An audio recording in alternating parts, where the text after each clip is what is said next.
Hey guys, I'm just doing this little video to add a bit of info to this run since I just got second worldwide on Flame Runner, but only missed Dacia's BKT by 2 milliseconds.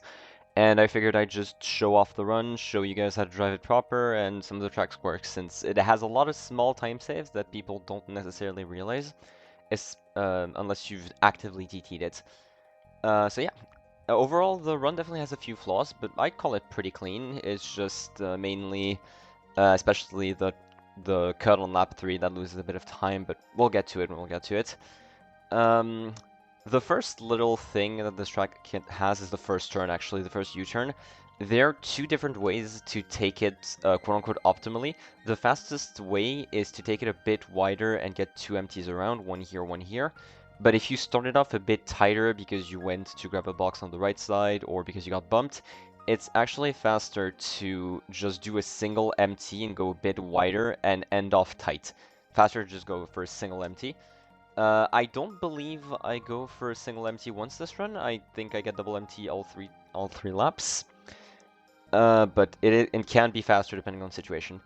As for the cuts, I think we all know this by now. Just start wide and drift as tight as possible once you start wide. Although there's a small trick you can do in order to actually gain a bit of time, and it's this little lip right here. Actually, if you hit it, you can have a bit of a pocket of air that gets you tighter around the cut. Though it is inconsistent, it's good to keep in mind if you really need that small time save. I actually do it on lap 2 and 3, but I actually don't get it this lap. Otherwise, it's pretty simple, just TF as per usual. Here, just aim for the small slants here. If you aim for the second one, actually, you want to hold left at the exit of your wheelie, because this can often send you around this lip here, sends you wide, or no, it's like sends you towards the railing, and you just lose a shit ton of time. If you check the run, like as soon as I exit wheelie, I just hard hold left in order to make sure I don't hit it.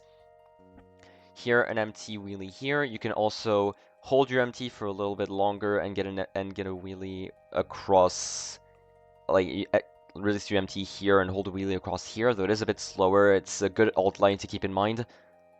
Here, just get your empty there. Gets around in the middle of the two barrels is a good indicator for this cut. If you want to go for the shroomless, it's actually just, I'd say basically just as close as possible on the right side of the right barrel. But for the shroom cut, you want to like get in pretty much in between the two. And just drift tight, get the cut. The stick here is a bit QM, I'd say. It's pretty much random. If you get the stick, it is a bit faster. Either way, you want to hold your MT until your shroom boost is ending. And finally, we get to the shroomless, which was actually my most inconsistent part of the track until I stopped trying to go for the trick. It is actually it's pretty much always faster to just not go for the trick and land an MT, unless you get like a really low air trick, but it's pretty random. So yeah, just aim, as per usual, just aim for the small space between where the tree's hitbox is, so, and between the wall. So around here is where usually you want to try and aim. You just hold right here. If you are a bit wide, usually you'd want to land around where Dacia is, actually, around here, so you can just get the MT out. But if you're a bit wider, you can just trick off this tree here and just land in, actually, it's still in really good shape. Last thing I want to point out is that at the start, you can go on top of this railing right here with just a simple hop. It's not necessarily faster because it's pretty narrow, and oftentimes you'll just end up falling and losing a lot of time where you could be charging an MT. But I actually do it on lap 3.